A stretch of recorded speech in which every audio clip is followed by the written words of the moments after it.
ururka samafalka Anfac Foundation oo tan iyo markii duufaanadu ku dhufteen gobolada galbeedka Soomaaliland si weyn uga qayb qaadanayay samata bixinta dadka ay saameysay dhibaatada duufaanta ku dhaqan gobolada galbeedka Soomaaliland ayaa maanta mar kale waxa ururka samafalka Anfac Foundation uu deeq kala duwan gaarsiiyay dadka ku dhaqan deegaanada Didid ee ka tirsan degmada Quljeed ee gobolka Newdal iyo deegaanka Sheekhuweys waxaana saaka subaxnimadii hore wafdi hogaaminayay gudoomiyaha ururka samafalka Anfac Foundation Hindi Cadoosh iyo mas'uuliyiin ka tirsan ururkaas oo ka xigtameen deegaanka Didid ee ka tirsan degmada Quljeed halkaas ururka samafalka Anfac Foundation gaarsiiyay deeq ka timiday Awdal Gears Association ururka ku midoobeen hablaha gobolka Newdal sidoo marhaatan loo soo wakiishay ururka samafalka Anfac Foundation ayaa ahayd deeq isugu jirtay raashin kala duwan oo ka mid ahaayeen sonkor daqiiq bariis saliid iyo waliba bacaha guryaha lagu dhisto caawiyo iyo deeq kala duwan deeqdan oo loogu talagalay 100 qoys oo ka mid ah qoysaskii dhawaan duufaanadu ku saameysay gobolada galbeedka Soomaaliland samarhaatan dhammaan xoolihii ka bixeen waxaana ognaaka saddex ka duwan ka soo jeediyay xogayaha guud ee ururka samafalka Anfac Foundation Muxidiin Raashibel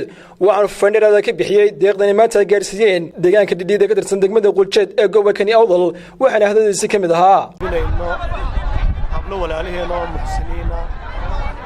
oo gobolka Awdala oo dal iyo dibadba oo alaab lagu wareejiyay bishii Ramadaan dhexdeedii maanta alaabtii walaal waxaan ku qaybinaynaa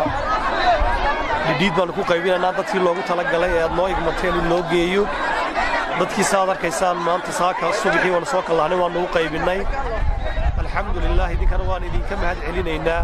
walaalihii la soo baxay ee hawsha lagu wareejiyay ee hablaha ahaa waxaan ilaahay walaalayaal inay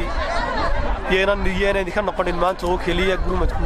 dadkii loo baahan yihiin waxyaabo kala duwan baa loo baahan yahay oo aan raashin aan ahayn way ka mid tahay beero qoditaan ay ka mid tahay ceelal la qodo ay ka mid tahay dadkii aan xoolayno dib habayn oo lagu dejiyo dadkii meeshoodii dib loogu celiyo ilaahay alxamdu maanta boqolkii qoys aad noo dhiibteen waxaan ku bixinaynaa isla goobta idin muuqata oo aanu hadda dhex taaganahay ka anfac ahaan annaguna waxaanu diyaar u nahay meel kastoo naloo igmado oo khayrina loogu igmado iyo cid kasta oo wax lagu soo hagaajisa waxaanu idinka ballan qaadaynaa inaan sidii loogu talagalay aan u gaarsiin doono insha Allah iyo ciddii loogu talagalay ee baahida u qabtay dankooda waxay ugu si baan ugu mahadnaqay ururka samafalka Anfac Foundation deeqdan maanta soo gaarsiiyay dadka ku dhaqan deegaanka Didid waxaana hay'adadoodii ka mid ahaa waxa mahad kale leh waxa weeyaan hablaha isku xilqaamay dadka walaalahooda tabaalaysan ee duufaantii iyo waxa weeyaan ay ku dhacday abaarihii horena ay uga horeeyeen ee sheebkooda uga soo saaray waxa raashinka la keenay ayaa mahad leh waxa weeyaan wixii la keenay si wanaagsan buu u baxay iyagana waxaan Ilaahay uga baryaynaa in ka soo saaraan inuu khayr Ilaahay ugu bedelo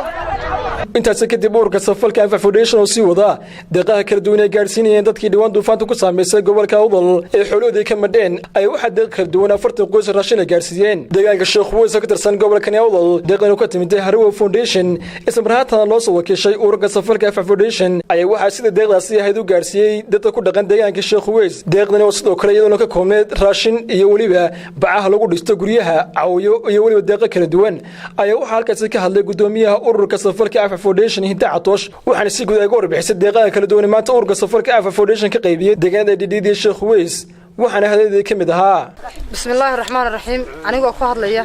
afka magaca ururka samafalka ee Anfac Foundation waxaan u soo baxnay maanta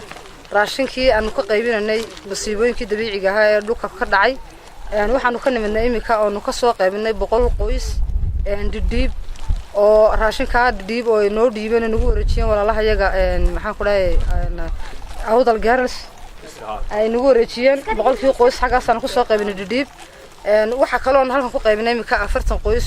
oo ay noo soo direen inamada halka aad ka arkaysan calaamadooda Harrow Foundation oo 40 qoys noo soo dhiibay 40 qoys waa ka imika halkaas aan ku qaybinana halkan aan joognana waa Sheekh Yuusuf Sheekhuweys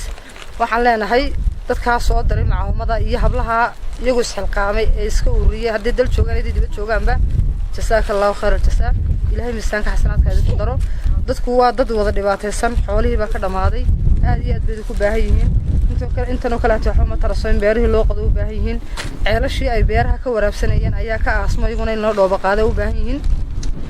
waxaan leenahay ummadda muxsiniinta ay afkan ku hadlana garanaysa jecelna khayrka inay markasta wax la baxaan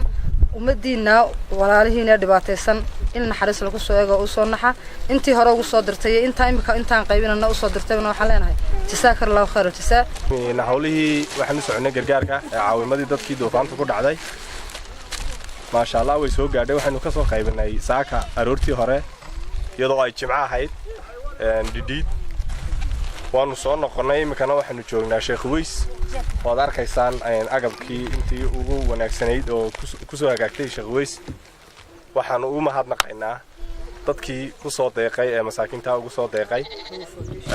haddeen Ahrawa Foundation iyo dhammaan intii kale ku soo tabacday ee hawshaas soo gaarsiisay baan ugu mahadnaqaynaa waxaan leeyahay hawshu yaanay si inta ku koobnaan in ha socoto haday ceel tahay iyo haday beer tahayba dadku way baahan yihiin sidoo kale qaar kamid ah wadada dhaqanka iyo haweenka deegaanka Sheekh Weys ayaa si baan uga mahadnaqay deeqdani maanta ururka safarka Anfac Foundation u gaarsiiyay dadka ku dhaqan deegaanka Sheekh Weys waxaana hadooda kamid ahaa runtii horta waxa weey dad waan iska dhibaataysanahay abaaro badan bana soo maray xoolihii iska yaraadeen abaarika bacdiyad roobab duufaana bariya dhaweey daay baa jiray xoolihii wixii haray badankooda way naga raaceen wax caawimana ma aragnay soo badan wala dhaafaa maanta intii ka horeysa marka maanta ayaa la nasiiyay caawimo ka kooban raashin bixii la dhisanayay caawdi la goglanayay weelashii waxyaabaha ka kooban baa la nasiiyay marka walaalayaasha inta nagu soo deeqay iyo ilaahayba waan ugu mahadnaqayn annaku macaawimada maanta la nasiiyay iyo noogu hora waxaan aragno iyo waxaan urino laakiin intii soo dirtay iyo inta nasiisay iyo inta noo dadaashay ilaahay ka jisaaysiiyo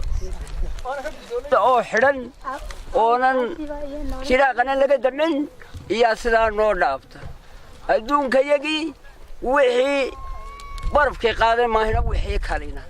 waa wax ku daba jiroon noo iibgalayn waxaan ka cuno lahayn waxaan ka maalla lahayn waxaan noo iibgalaan lahayn ilaahay bahadiina waxaan ka rajaynaynaa intaana ilaahay ka jisaaysiiyana xasuus idinkana gacantiinu jannada ha horeyso tii nabi Salmaan tii nabi Aadan tii nabi Maxamed beesha Sheekh Weys ayaa nahay ururka Anfac waxaana soo gaarsiiyay waan ka gudoonay boqolkiiba boqol wayna mahadsan yihiin